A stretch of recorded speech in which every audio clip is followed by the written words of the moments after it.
Good morning. I want to show you today how I make my Dutch buckets. I've been working with hydroponics for about 4 or 5 years now. I've tried various different systems, and one of the systems that I really found to be very flexible that I really like is working with the Dutch bucket, especially when you're dealing with tomato plants. There's various types of Dutch buckets out there that are available, ready-made for you to use. Dutch buckets, for the most part, are pretty straightforward and easy to use. I use a little bit of a different system only because I've had problems in my past with roots blocking the return flow of the nutrient solution. So I use 2 buckets. So in a few minutes, I'm going to show you how I use my Dutch buckets and how I make them.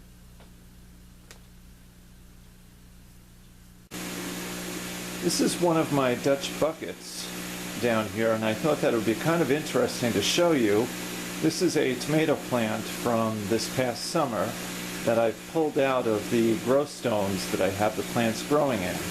And I thought that it would be pretty interesting to show you how significant the root structure is on the Dutch buckets. And I'm going to show you here. You can see here how extensive the root system is. I'm going to back out and I'm going to show you the length of the roots. Alright, just bear with me a second here.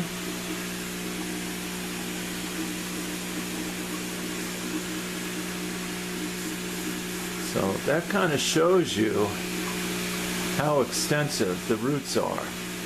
And the tomato plants, well, all the plants did really well in the Dutch bucket system. So it's one of my favorites.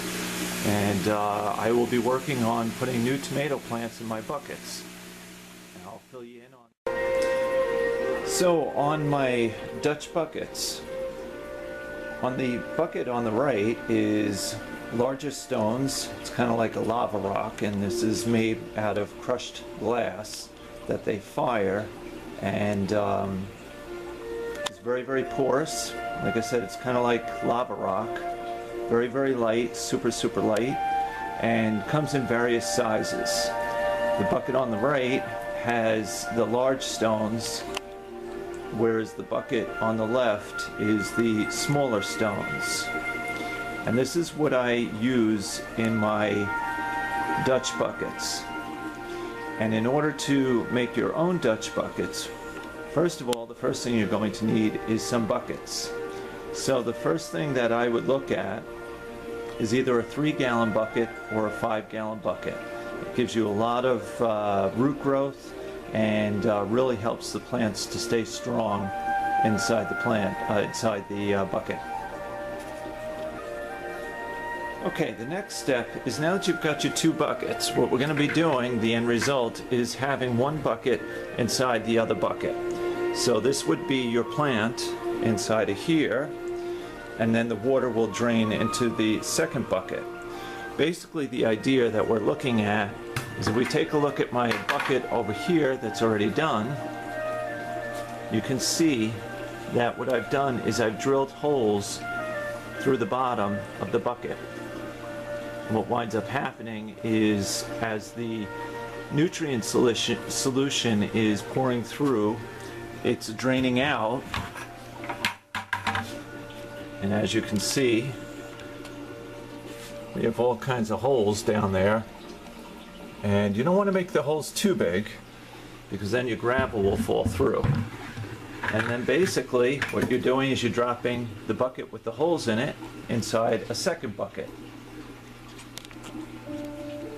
Now what you're going to do is, in the first bucket, you're going to drill a 1/2-inch hole here. And then you're going to get yourself a grommet that fits a 1/2-inch hole. And then you put this T in here. So it goes into the middle here in the bucket. And then your nutrient solution will flow through this tube. And then what we're going to do is we're going to connect one bucket from over here, connect the tube, so that it flows, it comes out here, connects to the next bucket, and then eventually goes back to your return or your reservoir. Okay? And that's really the way we do it. I'll break it down a little bit more in the next step. Okay, so I've got my drill ready. The drill bit that I'm using in this situation is 13/32. It's close to, I'd say, 3/8 maybe. And that way the water will run through nice and freely. The stones will stay in the bucket, and some roots will grow through these holes. So you want to make sure that you cover the entire top with holes so that the water doesn't get plugged up inside the bucket. Okay, so there's no specific pattern in drilling your holes. You just want to have a lot of holes on the bottom of your bucket so that the nutrient solution runs through. And then you just turn it over and fill it up. The next step that you want to do, I'll show you next. Hang on.